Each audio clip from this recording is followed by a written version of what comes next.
Bonjour à tous. Donc, je m'appelle Bruno Mahé. Je vais présenter un petit peu notre structure. Donc, je travaille à l'Agence locale de l'énergie des Ardennes et on travaille sur la thématique des projets citoyens depuis plusieurs années. On a plusieurs sites en fonctionnement. On a créé aussi un outil d'investissement qui est la SIC Enercop Ardennes Champagne, avec laquelle dont on se sert pour investir dans les projets citoyens d'énergie renouvelable. On est aussi par ailleurs, la structure est membre fondateur d'Énergie Partagée et j'ai piloté personnellement la charte méthanisation d'énergie partagée sur laquelle on peut s'appuyer et qui est vraiment intéressante pour les projets citoyens et en particulier qui va présenter un intérêt justement pour ces questions de concertation. Alors, la première question, pour pas qu'on en arrive à ce qu'on voit sur cette photo, la première question qu'on peut se poser, c'est est-ce que la concertation pour un projet de méthanisation, elle est différente des autres projets d'énergie renouvelable? Alors, la réponse, en fait, elle est oui. Elle est différente d'une part parce qu'on travaille avec du vivant, c'est-à-dire on travaille avec des organismes vivants, des bactéries, des matières qui sont susceptibles de fermenter, de créer des désagréments. Donc, oui, c'est différent. Dans ce sens-là, c'est différent des autres énergies renouvelables. Ensuite, on a des projets qui vont éventuellement évoluer entre le début du projet qu'on présente et l'unité qui va être en réalité en place une fois qu'on aura implanté l'unité. Donc, c'est des projets qui se mettent en place sur des temps assez longs et le fait que ce soit long, en fait, fait que il peut se passer beaucoup de choses entre le moment où on présente au début et où on arrive juste avant de réaliser les travaux. Ensuite, un autre point important, qui est le point essentiel, on en parlait un petit peu en off tout à l'heure, c'est l'exploitation, c'est-à-dire une unité qui est en fonctionnement. Si vous mettez par exemple des panneaux photovoltaïques, une fois qu'on a installé les panneaux, ils vivent leur vie pendant 30 ans, il ne se passe pas grand-chose. Quand vous avez une unité de méthanisation, c'est un petit peu différent puisque au cours de l'exploitation, il peut y avoir des dérives des paramètres et un certain nombre de désagréments qui peuvent se produire, en particulier pour les riverains.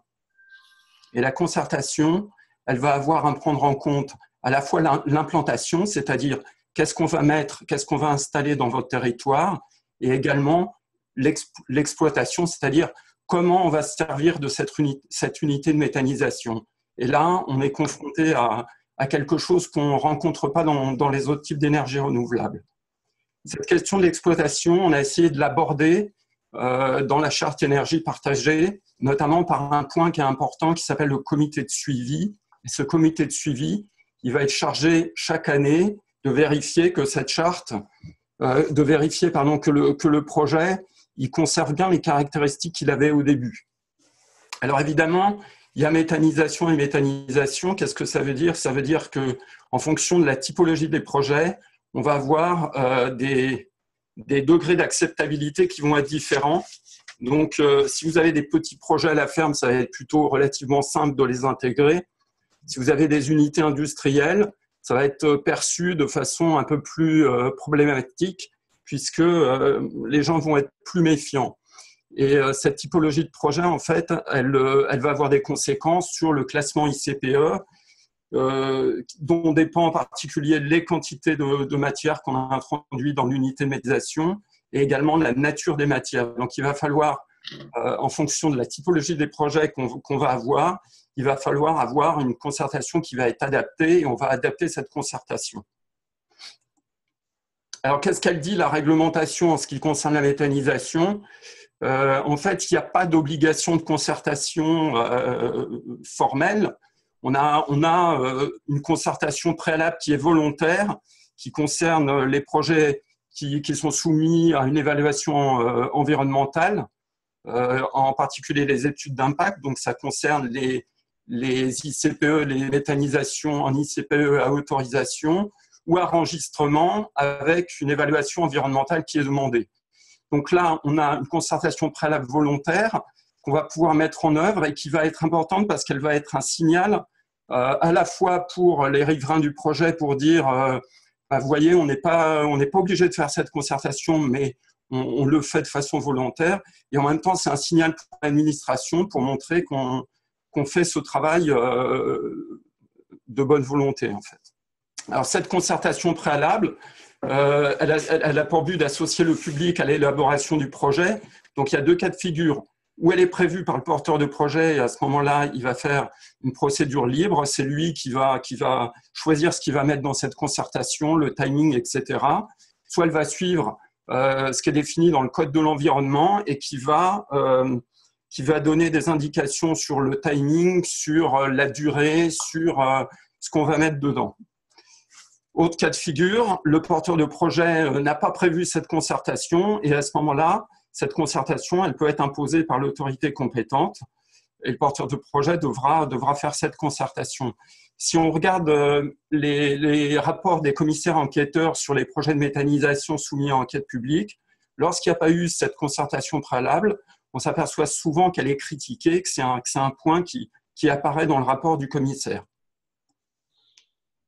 Alors, la première chose à faire quand on veut concerter sur la méthanisation, c'est déjà avoir conscience des risques.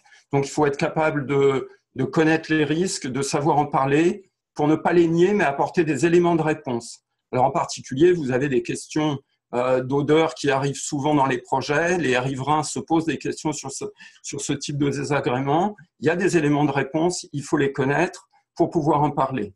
Et puis, il y a aussi des questions, je ne vous détaille pas tous les points parce que ce sera un petit peu long, mais il y a aussi des questions qui sont plus générales, qui vont être, par exemple, des questions que peuvent se poser des associations naturalistes, par exemple, sur le détournement de la vocation des terres agricoles le détournement de la vocation des terres agricoles à nourrir les gens. Et donc, on détournerait cette vocation vers la production d'énergie. Donc voilà, le genre de questions auxquelles il faut avoir réfléchi à l'avance pour pouvoir anticiper et préparer des réponses adéquates.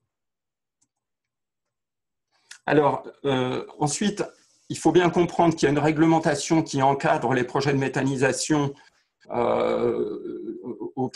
pour lesquels on peut avoir à faire de la concertation, mais cette réponse réglementaire, elle ne suffit pas pour faire des projets vertueux, elle ne suffit pas à rassurer les gens, en particulier parce que, notamment, comme je vous l'ai dit tout à l'heure, dans le temps, un projet de méthanisation, il peut évoluer, et à ce moment-là, au cours de son évolution, s'il dérive, la réglementation, elle peut pas, elle peut être, les services de l'ADREAL peuvent éventuellement intervenir, mais en même temps, ils n'ont pas les moyens humains pour intervenir régulièrement, vérifier tous les sites. Donc, on va dire que ce n'est pas suffisant comme réponse lors d'une concertation pour rassurer les gens et pour faire valoir que notre projet est vertueux, quoi. Et puis, on a un certain nombre d'unités dont les retours d'expérience sont assez mauvais et qui vont ternir l'image. Et donc, ce qui montre bien que la réponse réglementaire n'est pas suffisante et qu'il faut aller au-delà. Alors, il faut savoir parler aussi de l'intérêt de la méthanisation. On va devoir savoir parler des risques, mais à l'inverse, il va falloir aussi savoir parler de son intérêt, et en particulier son intérêt sur les questions de transition énergétique, puisque la méthanisation, elle est en mesure de répondre à tous les besoins énergétiques de la transition, à savoir la production de chaleur, la production d'électricité, le biométhane carburant qui va permettre de répondre à des besoins de mobilité, et également le gaz réseau. Donc, ça va permettre de répondre à tous ces besoins énergétiques. C'est aussi un cas particulier des énergies renouvelables. Donc, on a une énergie renouvelable qui est sans intermittence et qui va pouvoir répondre à tous les besoins. Mais il ne faut pas la considérer seulement comme un moyen de produire de l'énergie. C'est aussi un outil agronomique, et ça, souvent, on l'oublie. On pense production d'énergie, notamment dans le monde des énergéticiens, mais c'est aussi un moyen de faire de l'agronomie et de pouvoir substituer les engrais de synthèse sur les cultures. Donc, il faut savoir parler de toutes ces questions-là pour arriver à montrer qu'il peut y avoir un intérêt commun à la fois pour le monde agricole, pour le reste de la société, pour les collectivités, les citoyens, etc. Ça, c'est un point assez important pour l'acceptabilité. Alors ensuite, l'intérêt du projet citoyen, puisqu'on est dans la concertation, moi, mon opinion, c'est que le projet citoyen, c'est un projet qui est concerté par nature. Il est concerté parce que puisqu'on élargit, on essaye d'élargir la participation des citoyens et des acteurs du territoire, ben forcément, il va falloir concerter, il va falloir en parler, il va falloir donner envie aux gens d'adhérer au projet. Et donc c'est par nature un projet qui est concerté. Son intérêt aussi, c'est qu'il donne plus de légitimité par rapport à un projet classique. On va avoir, si on a un ensemble d'acteurs du territoire qui participent au projet, bien en fait, ça donne une bonne assise localement. On va avoir une opposition qui va être beaucoup plus difficile puisqu'on, par rapport à un projet classique, on ne va pas s'opposer à une personne ou une structure, mais un ensemble d'acteurs. Donc, on atténue de cette façon les faits. Si on a, par exemple, dans le groupe une personne ou une structure qui n'est pas très aimée sur le territoire, ben ça va atténuer ces questions-là en particulier. Si on a des collectivités, on va avoir un effet d'entraînement puisque la collectivité elle va apporter un gage de confiance pour les gens qui participent. Et puis nous, je crois qu'il faut qu'on arrive à se prévaloir dans les projets citoyens du cadrage par les chartes énergie partagée, que ce soit la charte générale sur ce qu'est un projet citoyen, et également la charte méthanisation qui apporte un certain nombre de réponses à des choses qui n'ont pas été prises en compte par ailleurs dans la réglementation ou dans les appels à projets sur la méthanisation. En particulier, cette charte, elle s'est intéressée à l'agriculture sur laquelle on souhaite appuyer les projets de méthanisation parce qu'elle se situe dans une perspective d'évolution aussi de l'agriculture. Donc, elle est très intéressante de ce point de vue-là. On n'est pas juste sur la production d'énergie, mais on s'intéresse à l'agriculture en général. Et puis enfin, le projet citoyen, il permet de s'appuyer aussi sur les réseaux et de faire bénéficier des retours d'expérience pour les projets qu'on accompagne. Alors, les prérequis à la concertation, évidemment, peut-être que Arnaud en a déjà parlé. Ouais. Bruno, oui. En termes de temps, ça fait un quart d'heure. Oui. Tu peux encore prendre du temps pour présenter, mais ça serait bien qu'il y ait un petit temps de questions d'ici les 20 prochaines minutes. Oui. Est-ce que, je ne sais pas ce qui reste de ta présentation, et si tu as des éléments par rapport à des projets que tu as suivis de près, on est preneur. Effectivement, sur, on va dire, toute la partie un peu théorique de la concertation, on a bien abordé ça ce matin. Ouais. Et pareil, si tu as des éléments vraiment propres à la méta, comme tu viens de nous présenter, là, on est preneur aussi. Oui, ça va arriver. Ça arrive. Donc, le prérequis à la concertation, donc ça, si je comprends bien, c'est que tu en as déjà parlé, donc je passe. Donc, on arrive à notre tour d'expérience sur un cas particulier qui est un projet qui s'appelle Métagarotterie. Donc, il y a un projet en injection de biométhane, qui est un projet collectif multipartenarial, qui est en classement ICPE à enregistrement avec différentes structures du territoire. Donc, on a une SEM qui s'occupe de l'élimination des déchets, une association d'agriculteurs qui sont apporteurs de matière, un centre d'insémination animale gène diffusion, la SIC dont je vous ai parlé tout à l'heure, Enercop Ardennes-Champagne, énergie partagée, et puis on a une société de développement qui s'appelle France Biogaz, qui est partenaire du projet. On est donc là dans une démarche volontaire de concertation. Hein. Si vous vous rappelez tout à l'heure ce que j'ai présenté sur la réglementation, on n'a pas d'obligation, on n'est même pas dans la concertation préalable volontaire. Donc nous, on a décidé de faire une concertation et c'est nous-mêmes qui avons défini les modalités de cette concertation.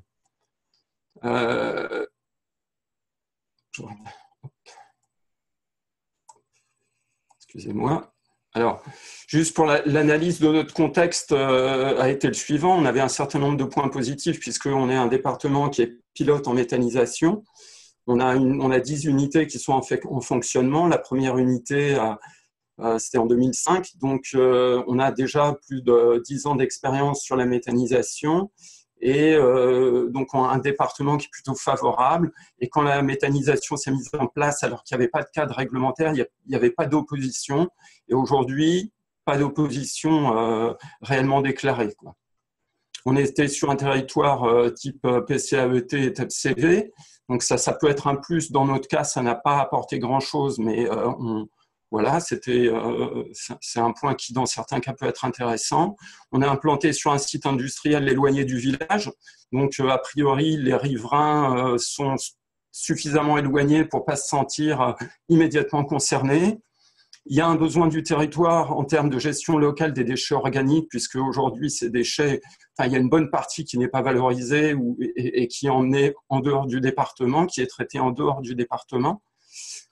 Il y a un besoin de mise aux normes des exploitations agricoles, avec des agriculteurs qui sont parfois, même souvent en difficulté, qui n'ont pas les moyens d'investir dans les équipements de mise aux normes.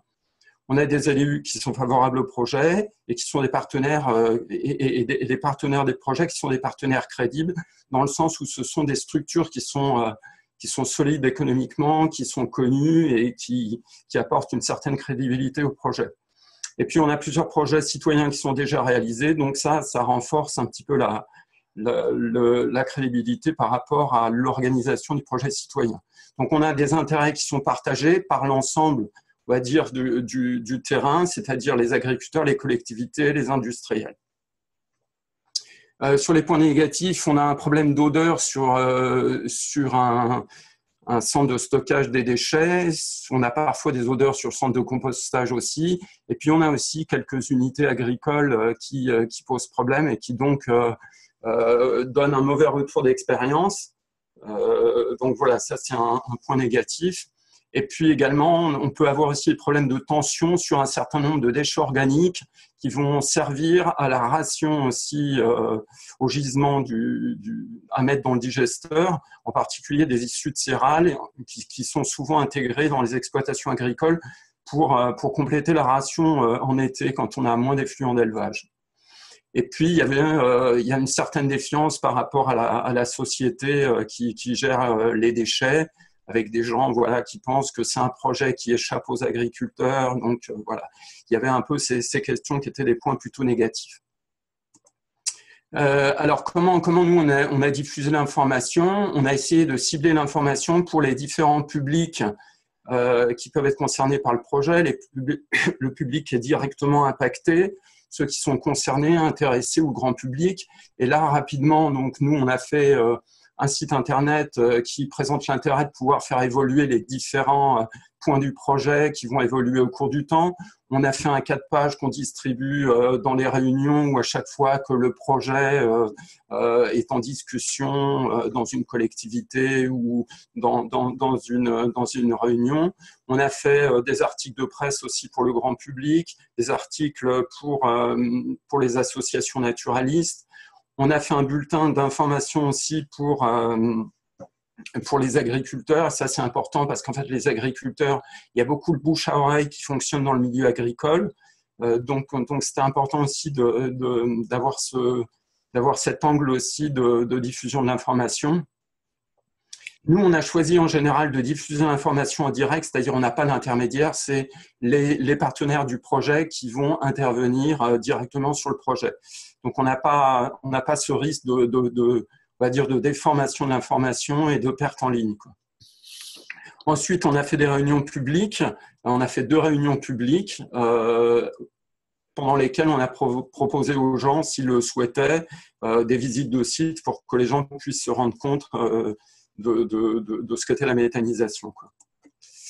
Voilà, alors les réunions publiques, on a fait connaître ces réunions publiques par des invitations qui étaient ciblées sur les élus, les services de l'État, etc. On a fait aussi des communiqués de presse qui nous permettaient aussi de toucher le grand public. Et puis la commune qui est directement concernée par le projet a fait du tractage pour prévenir de cette réunion dans l'ensemble des boîtes aux lettres. Au niveau de l'agence, on a communiqué auprès de notre répertoire de 1000 personnes à peu près, à travers des brèves d'information qui permettent aussi de diffuser cette information. Donc, on a fait 2 réunions publiques. Une première réunion publique qui a été faite, alors on pourrait se dire que ces réunions publiques, on les a commencées un peu tardivement. On les a faites après l'étude de faisabilité, mais avant le dépôt du dossier ICPE.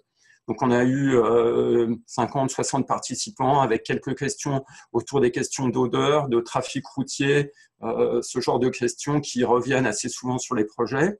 Et puis, une deuxième réunion où on a eu, donc là, c'était après le dépôt du dossier, mais avant la réponse de l'autorité environnementale. Donc, on avait déjà moitié moins de participants. Et au cours de cette réunion, on a fait part aux participants, puisqu'on doit le faire quand on est en enregistrement, qu'il y avait une consultation publique qui allait être en route pour le projet, et donc on les invitait à venir répondre à cette consultation. Parce que la réunion publique, bon, c'est un outil qui peut être intéressant, mais en même temps, toutes les personnes ne vont pas forcément se prononcer au cours de cette réunion publique. C'est pas évident pour elles de parler au milieu des autres, etc. Donc on les a encouragés à aller s'exprimer au cours de la consultation. Et il se trouve qu'au cours de la consultation publique, il n'y a pas eu une seule participation. Donc, on en a conclu que finalement, le projet n'inquiétait pas, ou qu'on avait suffisamment bien communiqué pour qu'il n'y ait pas de remarques particulières. Voilà, ce que je dirais en conclusion de la concertation et de ce que peuvent apporter les projets citoyens sur ces questions-là, c'est que le fait d'être un projet citoyen, c'est un argument fort pour la concertation, puisque, comme je le disais tout à l'heure, par nature, quand on est un projet citoyen, c'est qu'on a envie de faire de la concertation, on a envie d'en parler, on a envie de faire adhérer les gens au projet. C'est la première chose. Ensuite, en ce qui concerne la concertation préalable qui est encouragée dans certains projets ICPE enregistrement avec évaluation environnementale et ICPE autorisation, bien le fait de faire cette concertation préalable qui est encouragé mais qui n'est pas obligatoire, c'est un signal donné à la fois à l'administration mais également aux parties prenantes du projet pour dire voilà, nous on cherche à être transparent, on veut parler, donc il faut saisir cette opportunité pour dire qu'on est ouvert et qu'on a envie de parler du projet et qu'on n'a rien à cacher. Et puis quand on parle des projets, en fait, il faut, comme c'est des projets qui sont relativement longs et complexes et qu'il peut y avoir des évolutions, à la fois, il faut parler du projet, mais pas être non plus trop précis pour laisser cette possibilité d'évolution, parce qu'il vaut mieux dire des choses en disant qu'on ne sait pas encore complètement comment on va faire, plutôt que de donner des choses très précises, ensuite, après, revenir sur ces choses et pas les respecter. Ça, en général, c'est mal perçu par les gens. Ensuite, je pense que pour les gens qui accompagnent ces projets, faut voir, pour les gens qui portent les projets, il faut voir cette concertation comme un plus plutôt qu'une contrainte, parce que les gens qui participent à la concertation peuvent aussi apporter des choses au projet, enrichir le projet. Donc, il ne faut pas le voir comme une contrainte uniquement, quoi. Et le point peut-être le plus important, c'est l'intérêt de la charte énergie partagée, qui permet vraiment de s'appuyer, de mettre en avant qu'on a fait un travail global de réflexion sur le projet, qu'on a anticipé tout un tas de problèmes qui peuvent se poser, pas simplement pour l'implantation, mais pour le suivi du projet et pour l'exploitation. Et ça, il faut vraiment s'en saisir et le mettre en avant.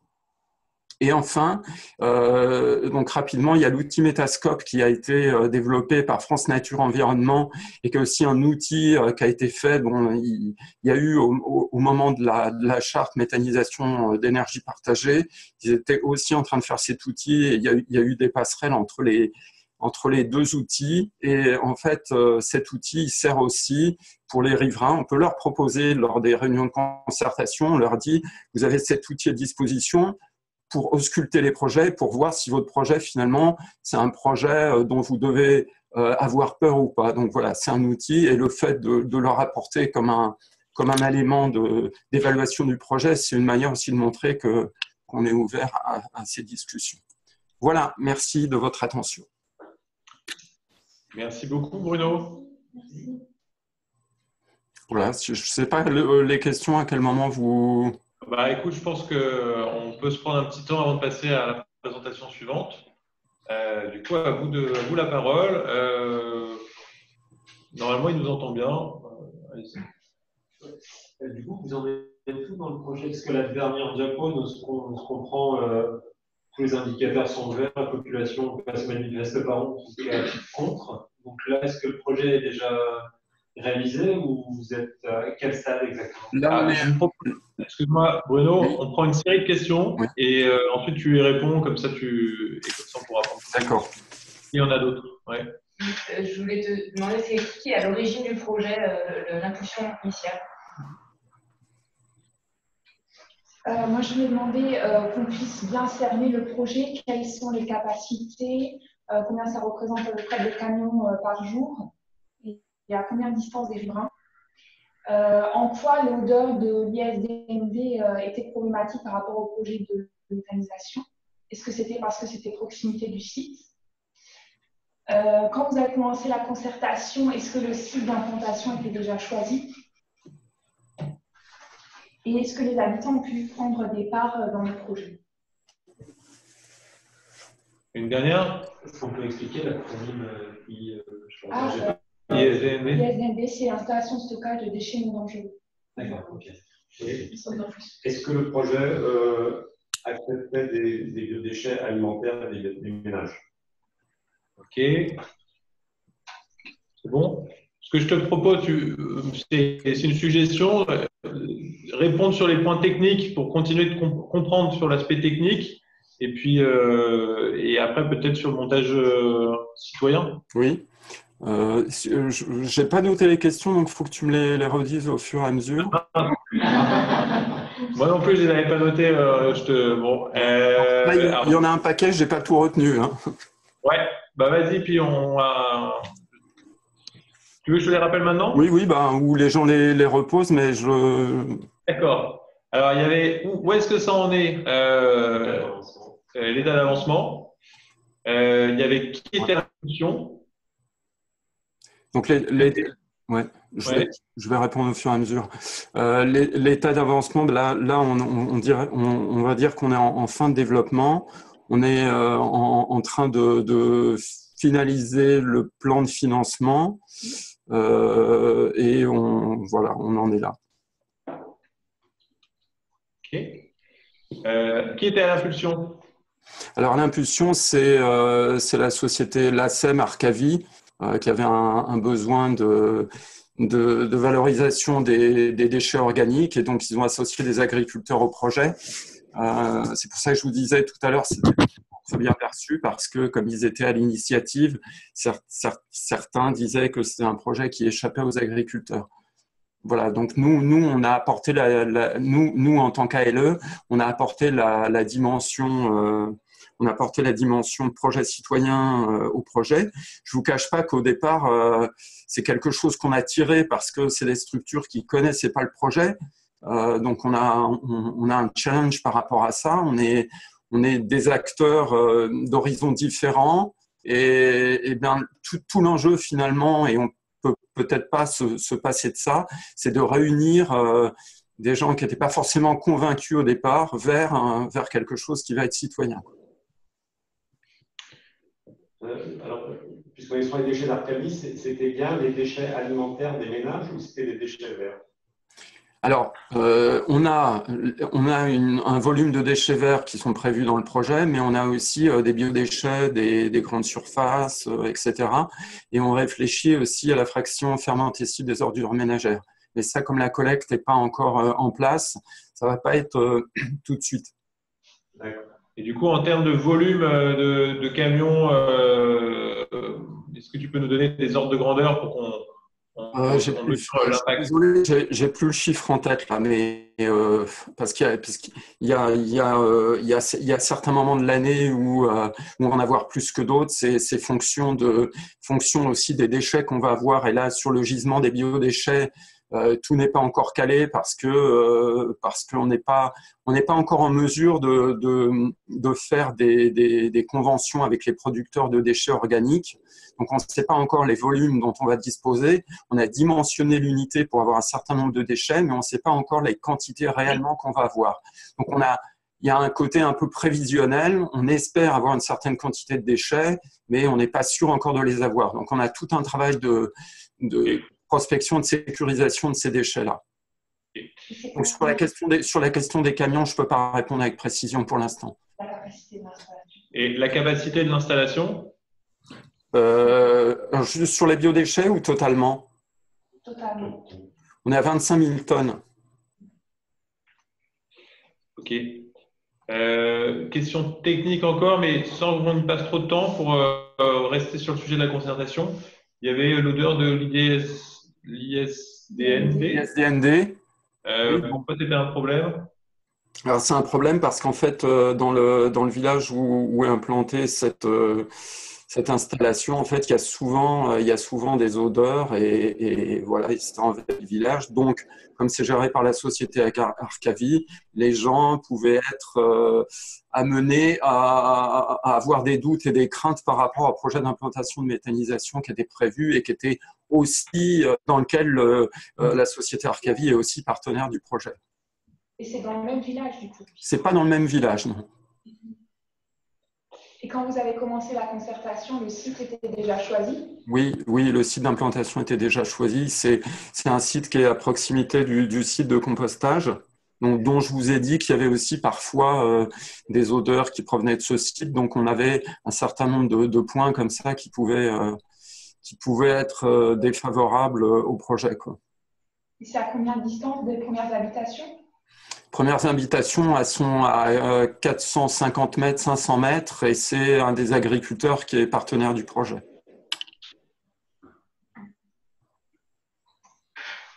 Donc, pour ces questions d'odeur, on peut aussi, justement dans la concertation, puisque c'est un sujet qui revient souvent, on peut aussi proposer aux gens qui sont du village de se dire on fait un groupe de personnes qui sont des sortes de vigies et qui vont pouvoir alerter au cours du projet pour dire tiens, on commence à sentir un peu des odeurs, est-ce que ça arrive souvent, est-ce que ça arrive pas souvent, quelles mesures correctives on va mettre, etc., etc.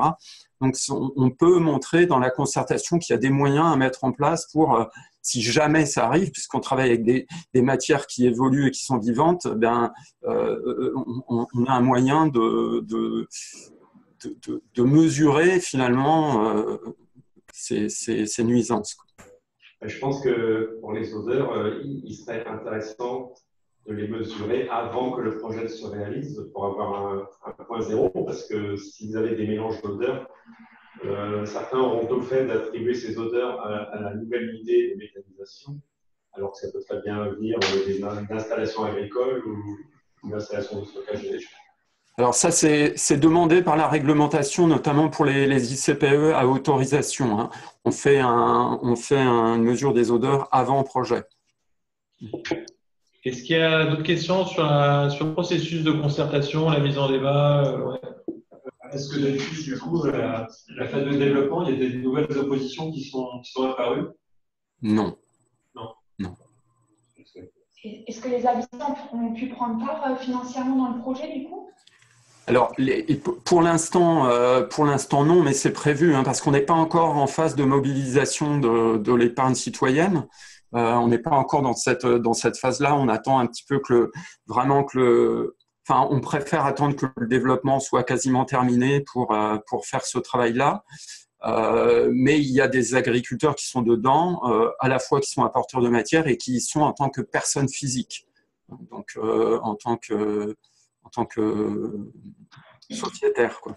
Et du coup, vous avez combien d'engagements de citoyens? Combien de personnes se sont engagées à investir quand le projet sera prêt? Pour l'instant, on n'a pas fait la mobilisation citoyenne, donc c'est pas possible de répondre à cette question.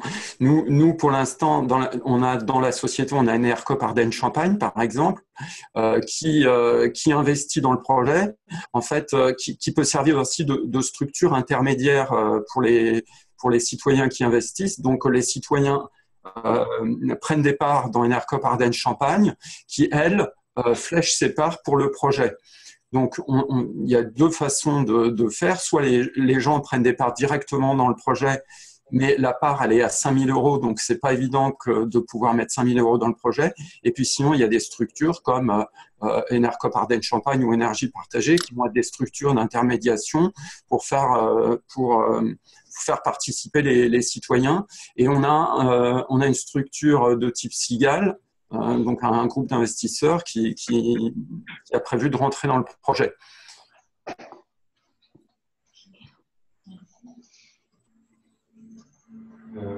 Quel est le rayon d'approvisionnement de ce méthaniseur? Le rayon d'approvisionnement, il est…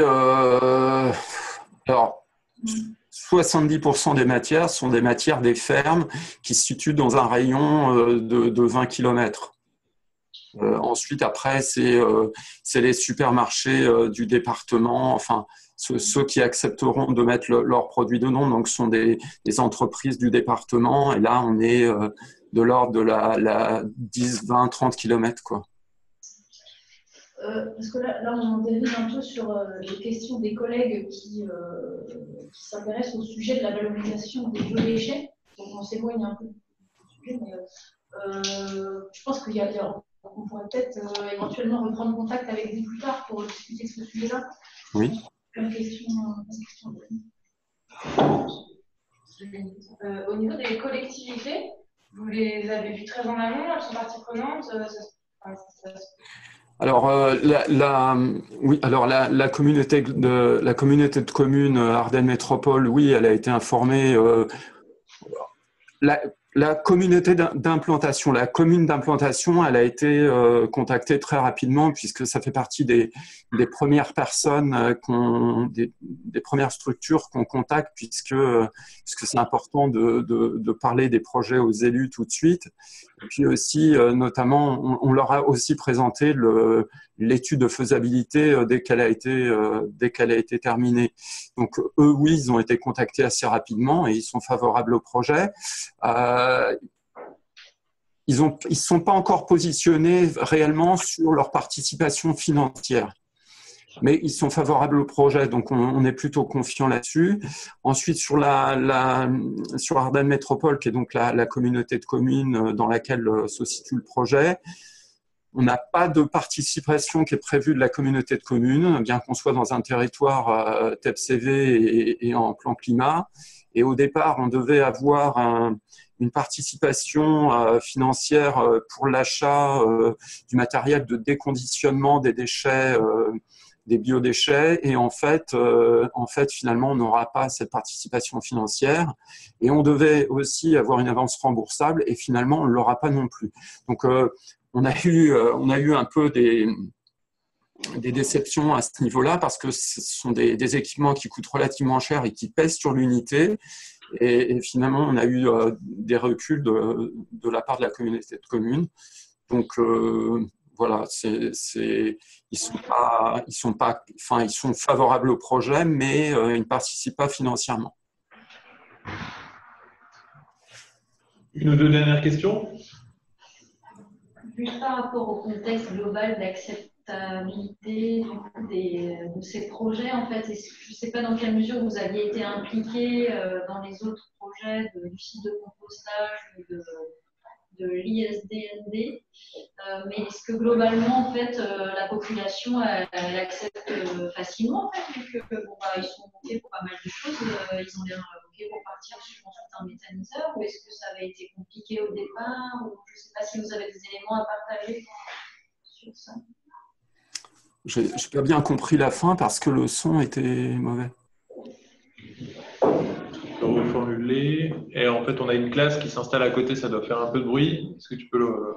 Je voulais juste avoir des éléments sur le contexte d'acceptabilité globale de la population pour ces nouvelles installations, disons, globalement de traitement des déchets. Vu que je comprends que dans ce dernier projet donc, de méthanisation, l'acceptabilité est bonne, est-ce que ça a été le cas? Est-ce que c'est une population qui accepte facilement des changements de ce type, ou est-ce que ça a été compliqué au début sur les premières installations? Alors, comme je l'ai dit tout à l'heure, on était un département pilote avec des premières unités en fonctionnement en 2005. On en avait, en 2008, il y avait 4 ou 5 installations en France, il y en avait 3 dans les Ardennes. Les premières qui ont été installées, il n'y avait pas encore de réglementation qui était en place sur la filière méthanisation. On était au cœur de village. On n'a pas eu d'opposition. En fait, sur le territoire, on a plutôt de l'opposition qui s'est mise en place sur de l'éolien. Sur la méthanisation, pourtant, pour l'instant, on n'a pas ce problème-là. Je pense que au départ, ça s'est installé dans le département, on ne connaissait pas trop, donc il n'y a pas vraiment lieu de s'inquiéter. Et puis ensuite, après, il y a des unités on est à 10 unités aujourd'hui. Mais par contre, on commence à entendre parler d'unités qui créent des nuisances sur les stockages des matières qui entrent, en particulier des stockages d'oignons, des choses comme ça, qui en été créent des odeurs qui apportent des nuisances pour les riverains. Le contexte est relativement favorable. Mais s'il y a des unités qui se multiplient et qui ont mal géré ces questions d'odeur, elles risquent de porter préjudice aux nouveaux projets qui vont arriver.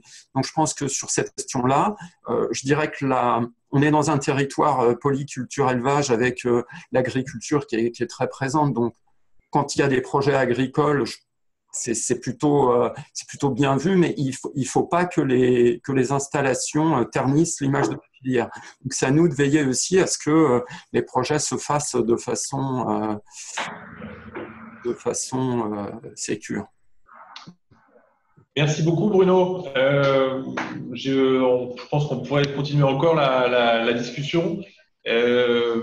Mais il y a l'autre tour d'expérience. Est-ce que tu peux rester avec nous pour la suite du témoignage et après du débat? Oui. Super.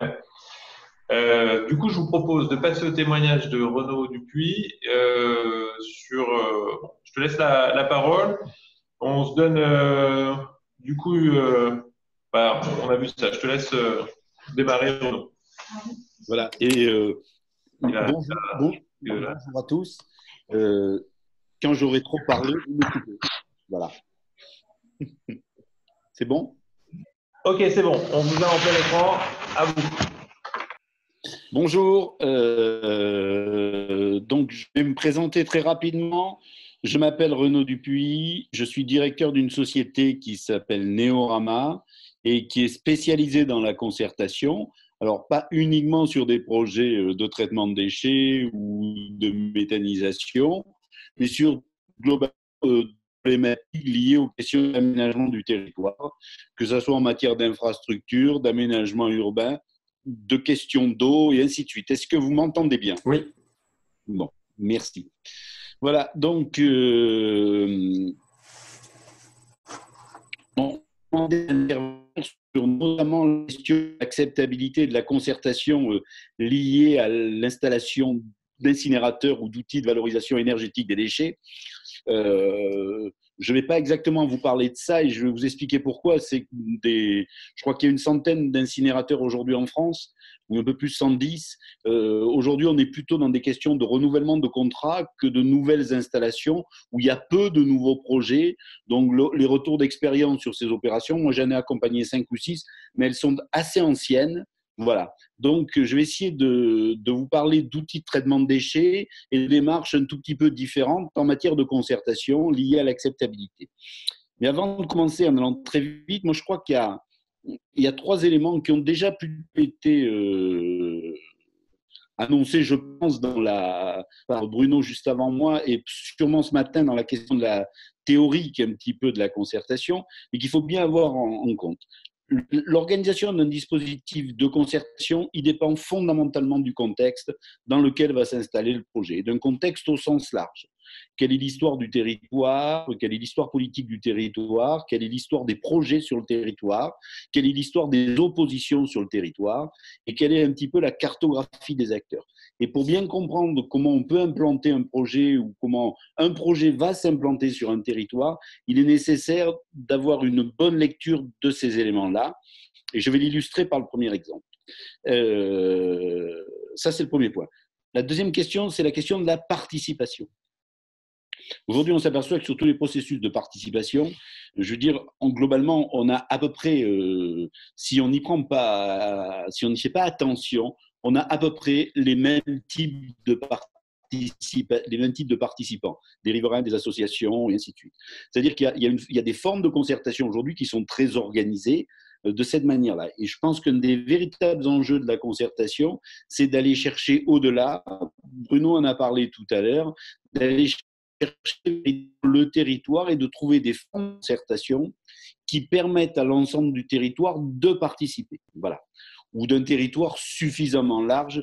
J'ai vu la question de l'organisation dans le schéma des personnes concernées, des personnes ou des personnes impactées, des personnes concernées, des personnes, voilà, comme ça. La question, c'est d'aller chercher véritablement largement l'ensemble des populations qui peuvent être concernées par le projet. Le troisième élément qui est sur l'acceptabilité de la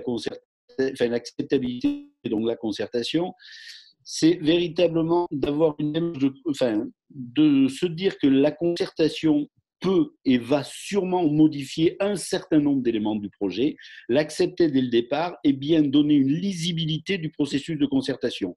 De quoi on va débattre, sous quelle forme, quelles décisions vont être prises, comment elles vont être rendues publiques, et ainsi de suite. Il y a une nécessité aujourd'hui dans les processus de concertation, alors ce n'est pas seulement lié à vos projets, mais c'est lié à l'ensemble des projets que l'on voit, de grande lisibilité du processus. Voilà. Qu'est-ce qui est mis au débat ? Quels sont les entrants de la concertation? Sur quoi on débat? Voilà. Quel type de réponse le maître d'ouvrage ou le porteur de projet va apporter? Dans quel temps? Comment va s'organiser la décision ou la gouvernance du projet à un moment donné? Au-delà des formes, d'enquête publique, des autorisations et tout ça, dans les processus de concertation volontaire notamment, cette lisibilité est essentielle. Voilà. Alors, pour essayer d'illustrer, je ne vais pas détailler toute la concertation sur les projets dont je vais vous parler, mais je vais essayer de vous donner quelques éclairages qui permettront peut-être de répondre à certaines questions et surtout d'ouvrir le débat. Alors, je vais vous parler on parlait tout à l'heure de l'importance du contexte. On accompagne aujourd'hui un sujet qui est un outil de transfert, de séchage, de compostage des déchets sur le territoire des communes de Bobigny et de Romainville.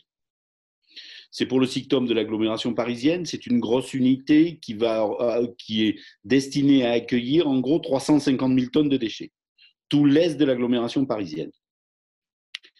Ce projet-là, il vient suite à l'échec d'un projet. Enfin, il y a un centre existant aujourd'hui qui est uniquement un centre de transfert de déchets, mais il vient dans les années 2010-2012.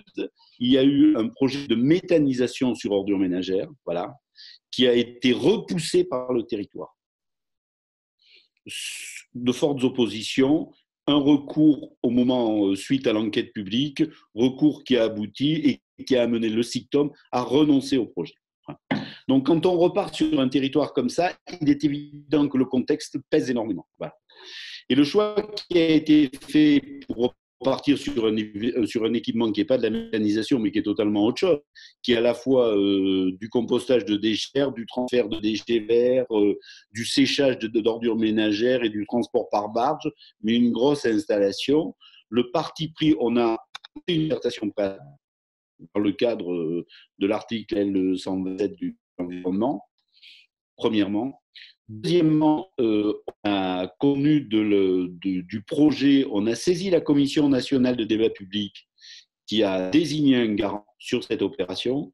Et troisièmement, on a mené une concertation, bien sûr, avec les acteurs environnementaux ou associatifs qui s'étaient déjà opposés au projet à un moment donné, mais avec l'ensemble de la population du territoire. C'est-à-dire sous forme de concertation hors les murs, d'expos itinérantes, de permanence dans des lieux fréquentés par la population, tout un dispositif qui a permis globalement de mobiliser lors de ce temps de concertation préalable, je veux dire, l'ensemble d'une population sur un territoire qui est quand même, en termes sociaux, un territoire relativement difficile. Voilà. Donc, le contexte et le fait d'élargir les publics de la concertation nous semble, et en mettant en place des dispositifs de concertation qui n'étaient pas forcément des réunions publiques, parce que je partage ce que disait Bruno tout à l'heure, je veux dire, s'exprimer en réunion publique ou avoir un avis, ce n'est pas forcément évident. Donc, il faut mettre en place des outils de concertation qui permettent à tout un chacun de s'exprimer réellement et de voir que son avis, sa contribution, sa question, et ainsi de suite, va trouver dans le processus de concertation un traitement, une réponse, un avis formulé et tout ça. Et ça, c'est un travail qui me semble aujourd'hui véritablement important sur des processus de concertation. Voilà. Donc ça, c'est un premier exemple de travail. Aujourd'hui, l'ensemble de la concertation, la suite de la concertation après cette concertation préalable, a mené à la constitution d'un panel citoyen représentatif du territoire d'une certaine taille, environ 50 personnes, qui suit l'ensemble des études qui sont menées et qui a donné un avis, y compris sur le cahier des charges, sur les éléments du cahier des charges qui sont actuellement soumis à appel d'offres pour la réalisation de l'équipement. Voilà. Donc, si vous voulez, un processus qui a été pris dès le départ, qui a été suivi et qui a trouvé des formes, je veux dire, d'expression du public un petit peu vastes. Voilà. Ça, c'est le premier exemple. Le deuxième exemple dont je vous parlais, on parlait tout à l'heure c'est sur un centre de stockage, un ISDND, alors là, qui était existant, mais sur laquelle il y avait un réel problème d'odeur et sur laquelle l'extension de cet ISDND, plus la création d'une plateforme de compostage à venir, était soumis à enquête publique, mais compte tenu de la situation un petit peu bloquée sur l'installation précédente, on a fait un travail de vigie, voilà, qu'on a croisé, c'est-à-dire qu'on a créé des vigies citoyennes dans le territoire, notamment pour identifier les odeurs, que l'on a croisé avec un dispositif de nez électronique, un dispositif qui s'appelle Nose, voilà, de manière à objectiver la question des odeurs sur le territoire, leur provenance, je veux dire, et de traiter, je veux dire, quasiment immédiatement, d'analyser le regard des vigies, de le croiser avec les nez électroniques et d'amener méthodiquement des réponses à la fois sur le traitement des odeurs, si elles provenaient du site en question, ou de déterminer d'où provenaient ces odeurs. Voilà. Donc, c'est un travail qui a duré 6 mois, préalable à l'enquête publique du projet, de manière à objectiver la question des odeurs. Et c'est un travail qui a été mené, alors c'est nous qui l'avons mené en concertation avec le maître d'ouvrage qui était un groupe industriel, sous contrôle de la préfecture, enfin des services de l'État. Et je veux dire, le passage en enquête publique de l'extension était conditionné au fait globalement que la gestion de la question des odeurs soit à peu près maîtrisée par l'ensemble à la fois par l'industriel et qu'on ait un accord de la population. Voilà. Ce qui a permis d'avoir une enquête publique qui s'est déroulée après de manière beaucoup plus apaisée. Donc, c'est un autre élément de manière de concerter et de travailler avec le territoire, sachant que la désignation des vigies a été faite à la fois d'une manière géographique sur le territoire, mais avec on n'était pas sur un territoire vaste, mais avec une participation de l'ensemble des habitants du territoire, enfin, avec un travail de mobilisation dans le territoire, qui ont désigné eux-mêmes les vigies, que l'on a formés et qui ont travaillé pendant 6 mois. Voilà.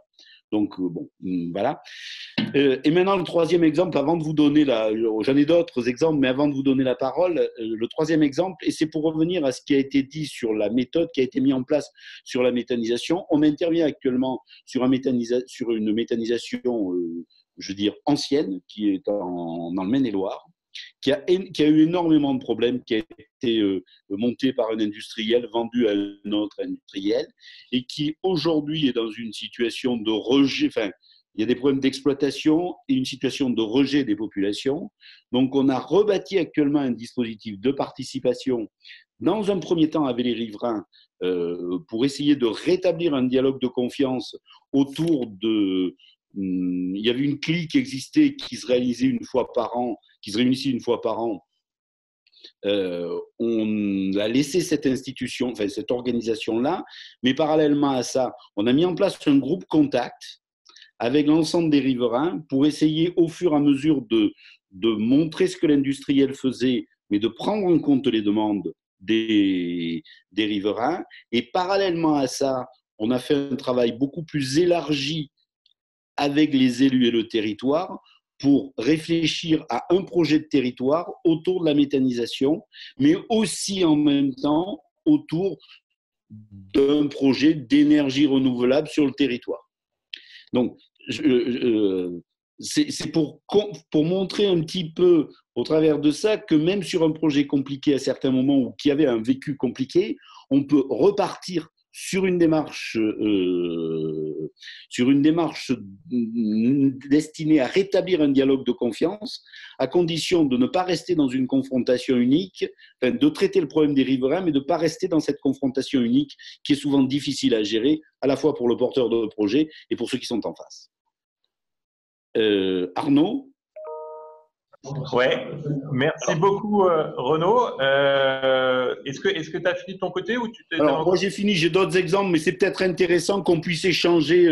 On est sur un mode participatif, donc c'est peut-être intéressant qu'autour de ces exemples ou d'autres éléments, on puisse échanger là-dessus.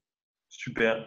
Merci beaucoup Renaud de ce témoignage aussi très intéressant. Est-ce que Bruno, avant que je passe la parole aux participants, en tant que voilà, expert et témoin de cet après-midi, tu veux ajouter, compléter, rebondir sur ce que vient de présenter Renaud?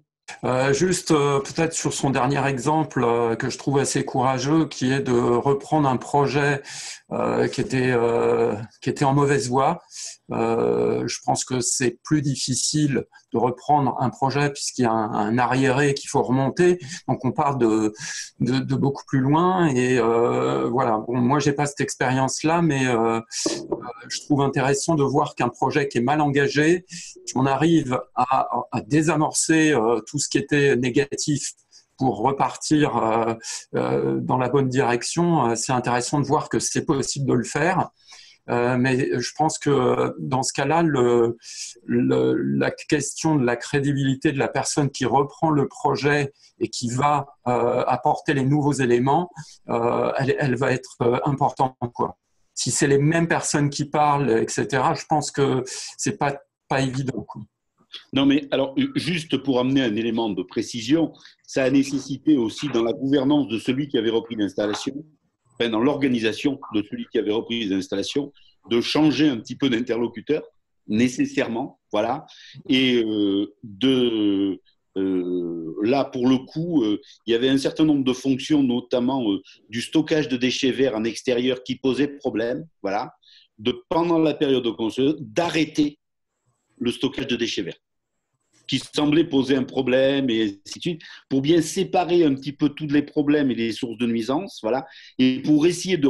Alors, ça nécessite aussi que l'investisseur, dans ce cadre-là, accepte de ne pas être pendant un certain temps à l'équilibre financier de son projet. Je veux bien le comprendre. Enfin, mais c'est aussi la seule voie qu'il y a pour réinstaller un dialogue de confiance avec les riverains, avec les élus et avec l'ensemble du territoire. Voilà. Tout à fait. Donc, du coup, des actes, il faut des actes en place.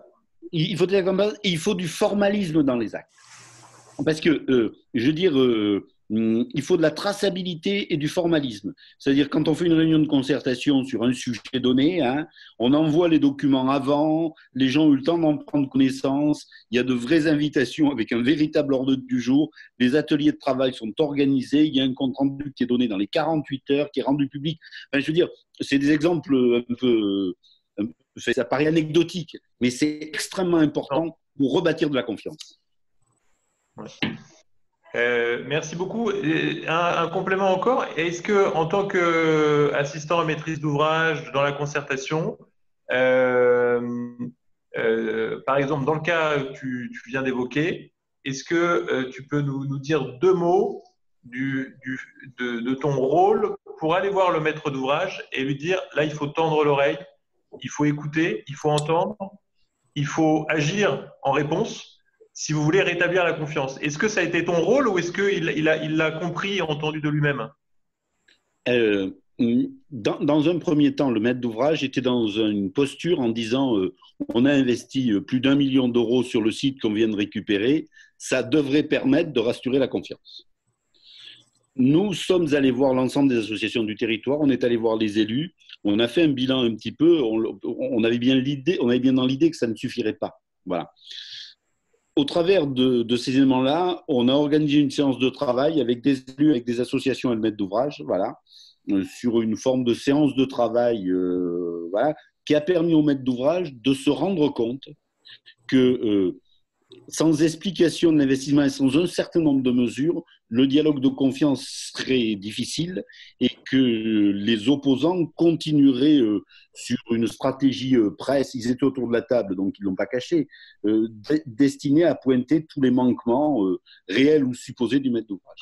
Donc, cette réunion-là qui s'est déroulée il y a quelques temps a permis de mettre en place, de faire comprendre au maître d'ouvrage qu'il fallait mettre une stratégie différente sur le territoire. D'accord. Mais c'est nous qui l'avons dit, hein, voilà, voilà. Merci. Des questions? Qui a fait appel à vous sur ce projet? C'est globalement, c'est le maître d'ouvrage, c'est le propriétaire de l'installation, mais qui a fait appel à nous au début avec un cahier des charges qui n'était pas à la mesure de la difficulté qu'il avait. En gros, il a fait appel à nous pour essayer d'apaiser les difficultés. Voilà. Et du coup, ça s'est transformé en… Ça s'est transformé, je veux dire, en reconstruction d'une confiance et d'une véritable concertation autour de l'optimisation du site, quoi. Voilà. À un moment, vous avez évoqué la constitution d'un panel représentatif des acteurs. Oui.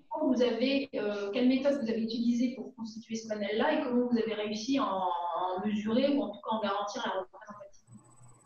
Alors, sur des petits territoires, c'est assez simple de constituer un panel dans la mesure où représentatif. Je veux dire, on va définir des catégories d'âge, de sexe, de localisation sur le territoire, une représentation un peu idéale de ce que serait un panel de 25 personnes sur un petit territoire ou de 30 personnes. Ce n'est pas un sondage que l'on fait. C'est un panel avec des gens qui vont travailler et nous donner le retour de l'expertise d'usage des habitants.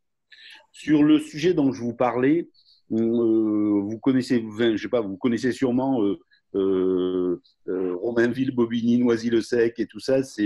En gros, c'est des communes relativement importantes. Donc, le fait d'avoir un panel,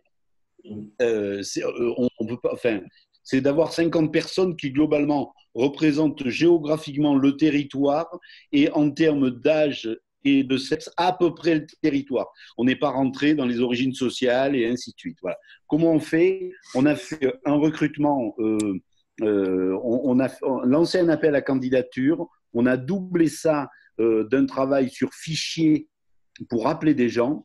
Et une fois qu'on a eu ça, on a fait un tirage au sort. Sur les 300 personnes que l'on avait, on a fait un tirage au sort par catégorie. Voilà.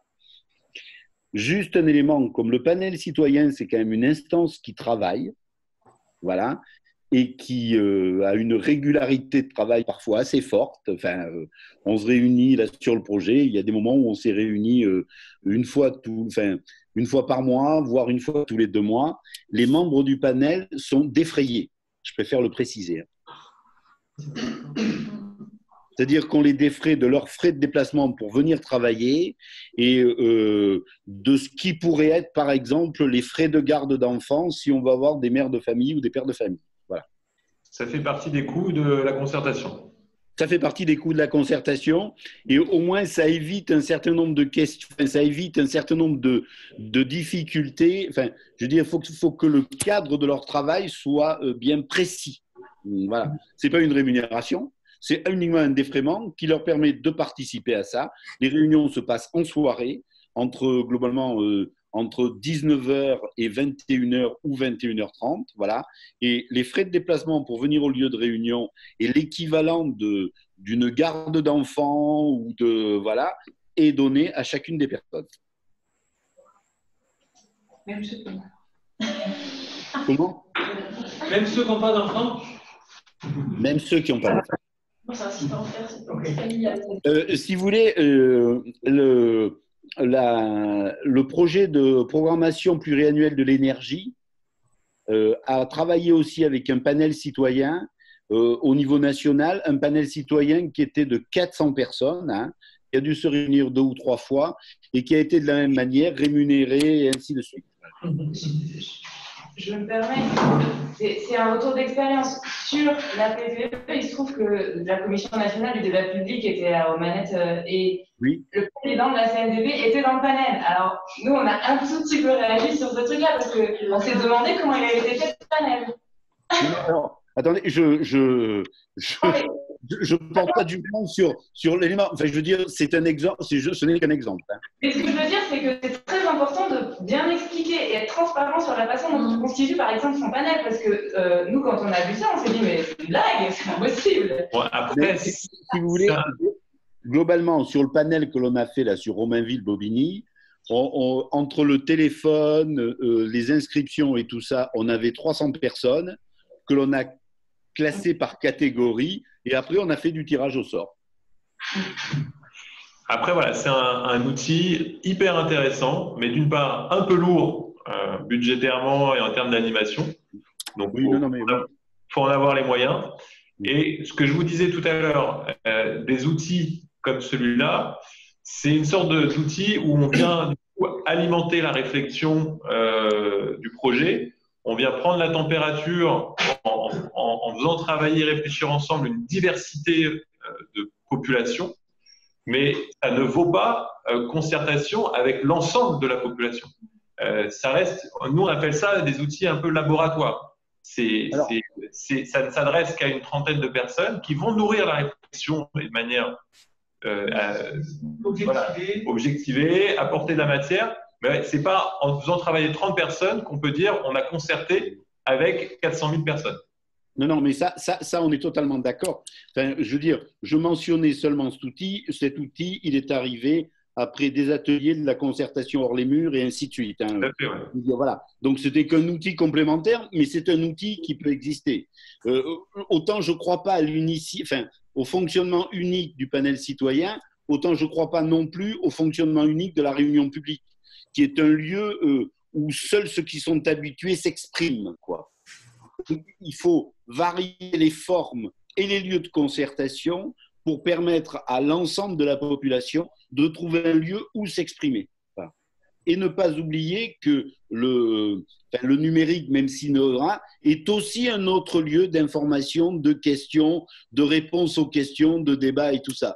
C'est-à-dire que le processus de concertation, si on veut qu'il soit large, il faut associer toute une partie d'outils et en fonction du territoire que l'on est, dimensionner les outils pour toucher l'ensemble des gens. On travaille sur quelque chose de totalement différent, sur des questions de création de réserves d'eau, hein, pour une agence de l'eau, hein, où on a fait de la concertation hors les murs et impromptue. On a fait des ateliers, on a fait tout ça, mais pour aller chercher les gens, on a fait de la concertation hors les murs dans les cafés, enfin dans les cafés qui restent des villages, quoi. Sur une discussion qui était plus café du commerce, mais qui a permis à des gens, après cette première discussion, de venir à des ateliers.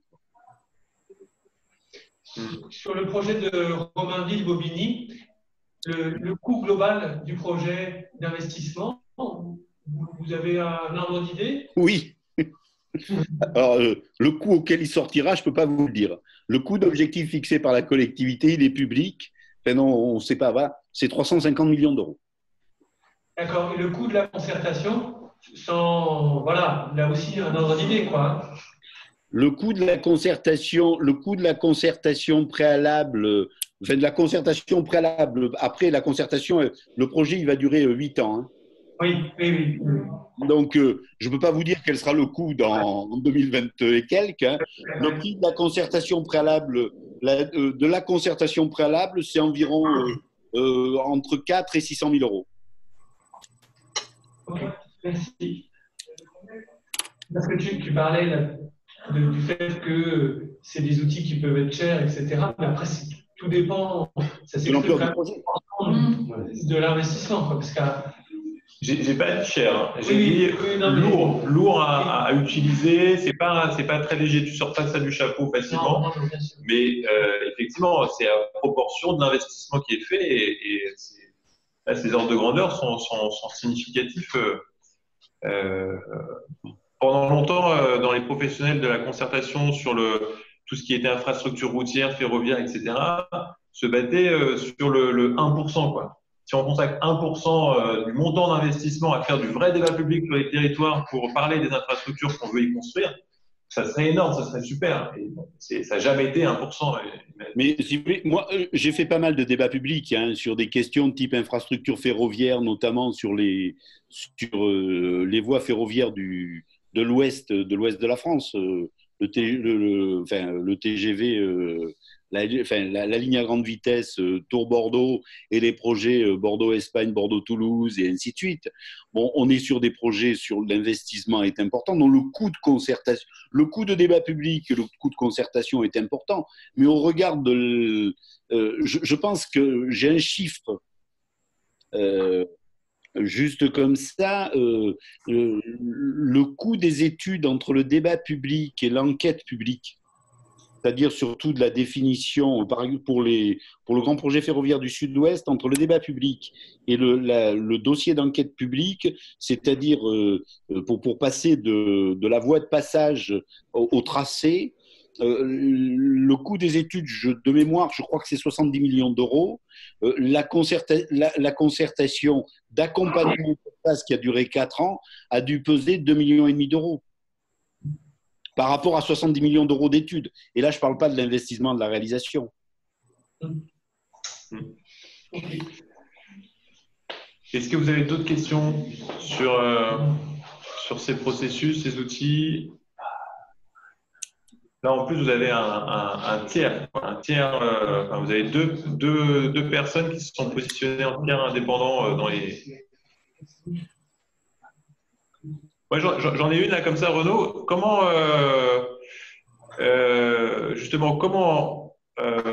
quelle est votre posture en concertation pour… est-ce que vous mettez en avant votre indépendance et votre neutralité dans l'animation de la concertation? Et comment faites-vous, sachant que c'est le maître d'ouvrage qui vous paye pour animer la concertation? Je veux dire, un médiateur, il est toujours payé par quelqu'un. Il y a peu de médiateurs qui travaillent. Nous, on affiche clairement qu'on est payé par un maître d'ouvrage et qu'on est payé pour organiser une concertation, d'accord? Et sur lequel notre éthique, là, fait que l'objectif, et on l'annonce dès le début, et notamment dans les chartes de concertation qu'on met au début, sur la sincérité de la démarche de concertation. D'accord ? Et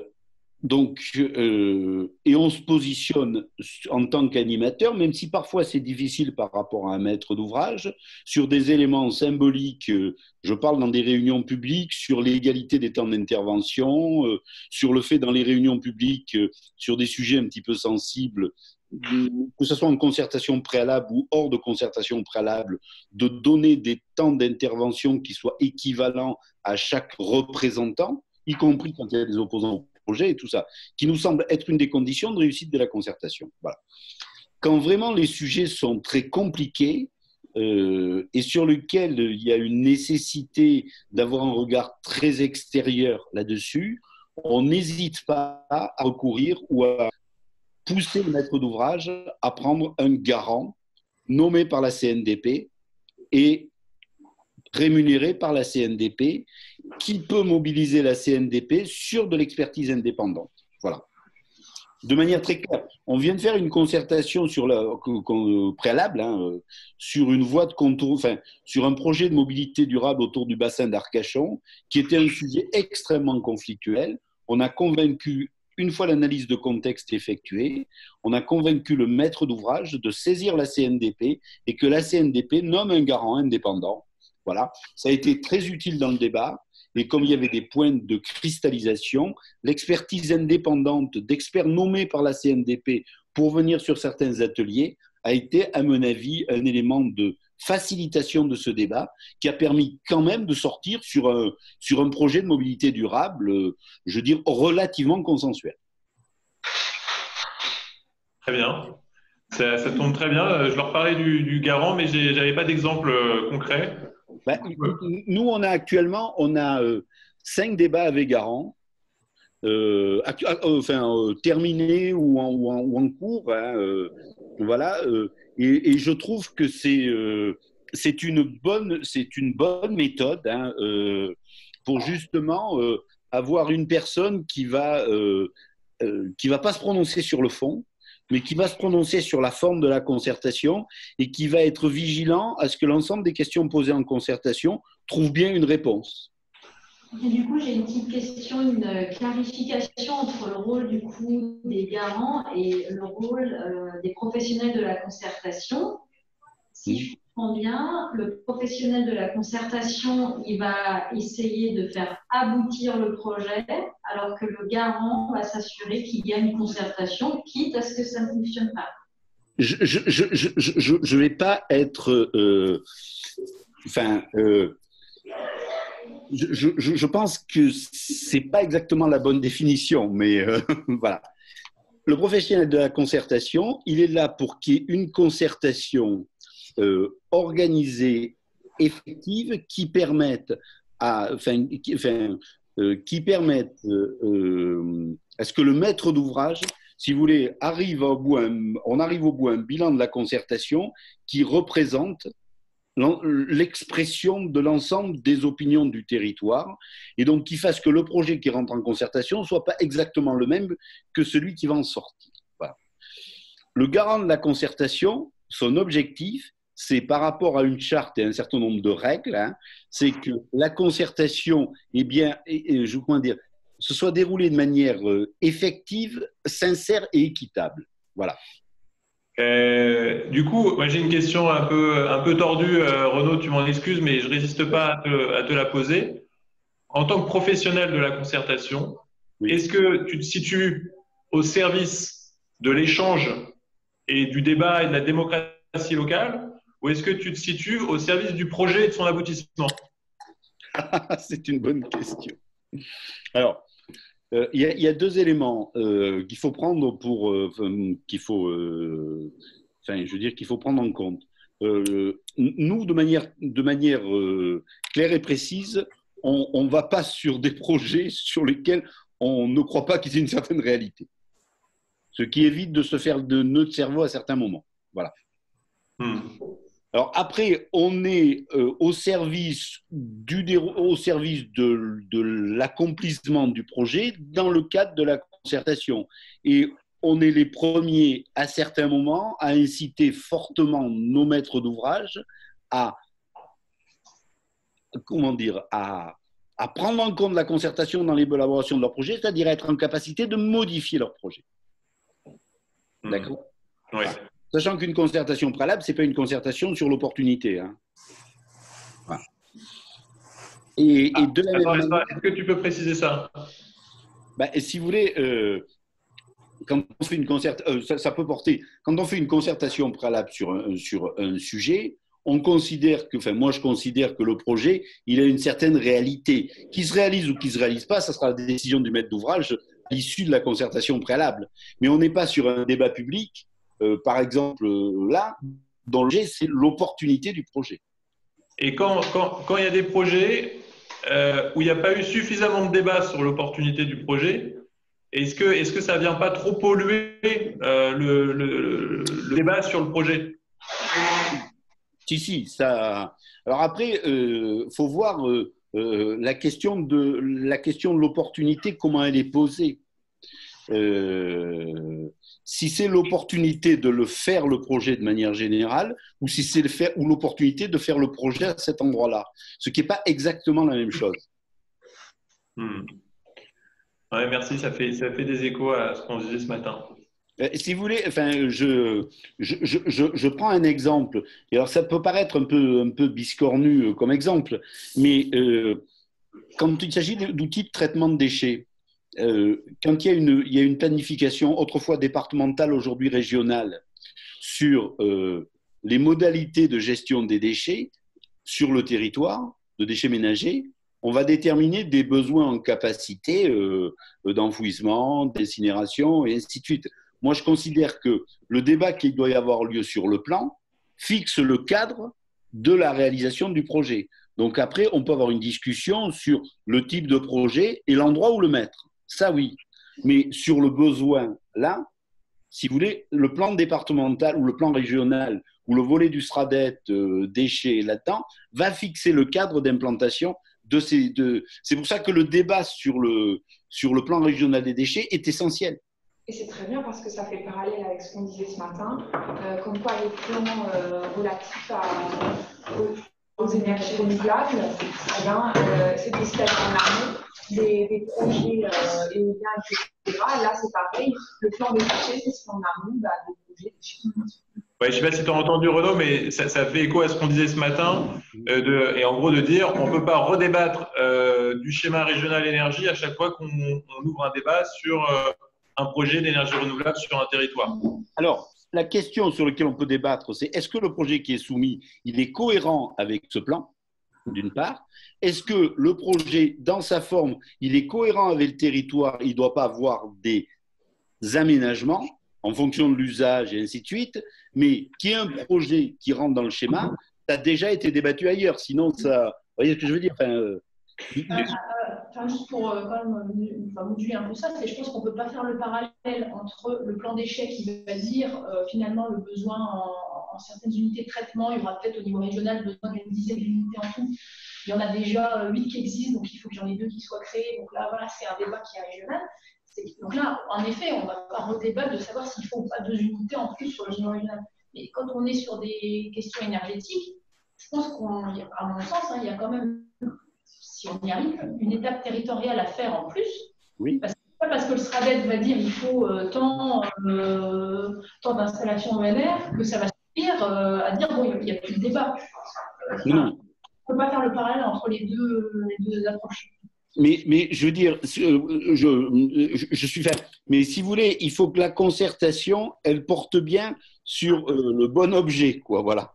Oui, ça. Il faut qu'il y ait une réflexion à l'échelle du territoire sur les besoins et ainsi de suite, et que ça soit débattu de cette manière-là. Tout à fait. Et j'en profite pour dire quelque chose sur lequel je n'ai pas beaucoup appuyé pendant ces 2 jours, et c'est que les projets d'énergie renouvelable de taille industrielle,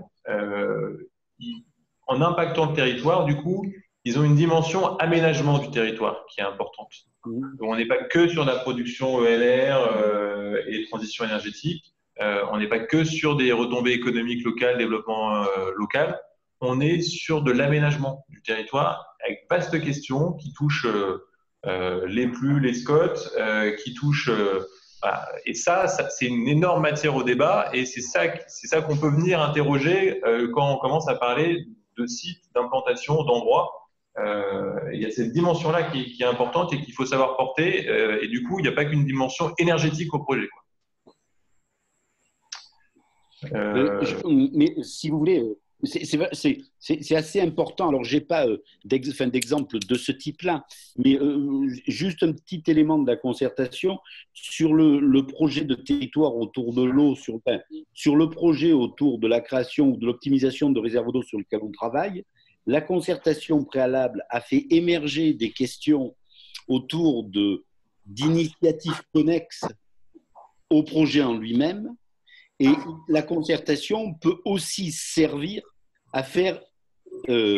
après, il faut les relayer, mais il faut les remettre en perspective, mais peut aussi servir à faire apparaître des initiatives sur les territoires ou des opportunités dont il est intéressant de pouvoir débattre dans le cadre de la concertation.